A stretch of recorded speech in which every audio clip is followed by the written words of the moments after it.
Welcome to Be the 90. Today we're going to give you 5 tips for successful commercial real estate investing. When I've looked back at the history of the investments that I've had in commercial real estate over the year personally, and what I've seen happen with many of the investors that I work with, a conservative approach has always seemed to be the best approach when you look at a commercial real estate property. When we look at this, the very first thing, and we've talked about this in previous episodes, is the numbers involved with the real estate itself. When we look at things like the ROI, which stands for return on investment, things like the net income, which is the income after all of our expenses are taken out, the cap rate, which is how much we paid for the property divided by that net income, or net income divided by the amount we paid for the property, or the cash on cash return, which we talked about, which is the amount of money that you put in, especially if you got a loan, and relating to the net income. So net income divided by your total investment is what you would consider your cash on cash return. When we look at those numbers, the return on investment, net income, cap rate, and your cash on cash return, that's one of the very first and most key things to look at when we determine a real estate investment, and whether we're paying too much, too little, or whether it's an investment we want to get involved with. The second thing we look at is, as we talked about in a previous show also, location.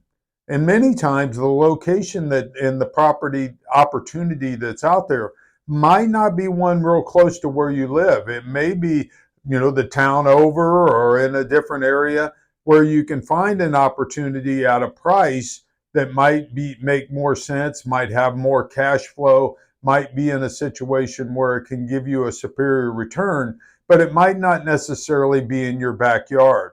That's why it's important that you work with a real estate professional that knows the market and can compare properties in different communities throughout the area and be able to give you an idea of how they might, where opportunities might be and how properties might compare to each other.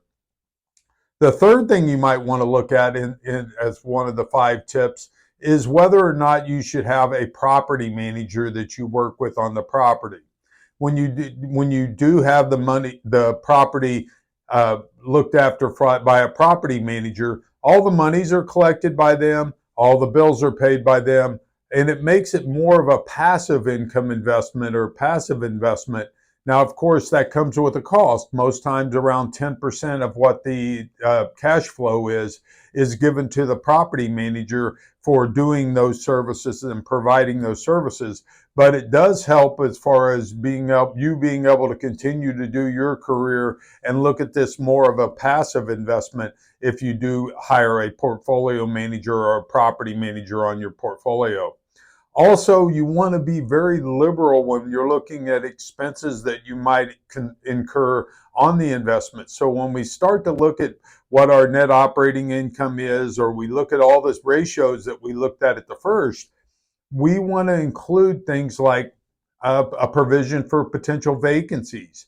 We want to look at what expenses might have to be incurred in not only getting the property ready to be able to be leased now, but when we have a new tenant come in, or when, things that need to be done as far as regular incurring maintenance to the property.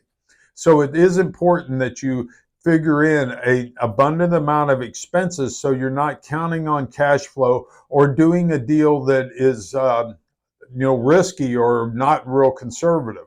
That's part of what I was talking about at the beginning when I said when you look at investments in conservative investments in commercial real estate, in doing so, what you want to do is make sure to make provisions for expenses and the unforeseen vacancies and things such as that.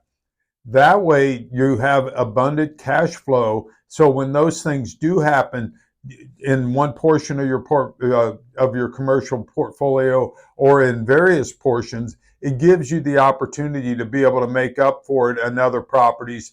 And it's something that's already provisioned or taken into account when you purchase the property. And then finally, the cash flow that you get from the investment, number 5, is really the ultimate goal. When we look at real estate investing, the fact that you get an abundant cash flow, especially if you do it in a conservative way and the deal still makes sense, is one of the key things that we want to look at. We also want to look at the fact that we're going to get some tax advantages from that cash flow. Not all of that money is going to be taxable, as we get to write off things such as your expenses for a property manager, things such as going and visiting the property, things such as the expenses incurred on the property, any expenses incurred in being able to get new tenants or when tenant turnover happens.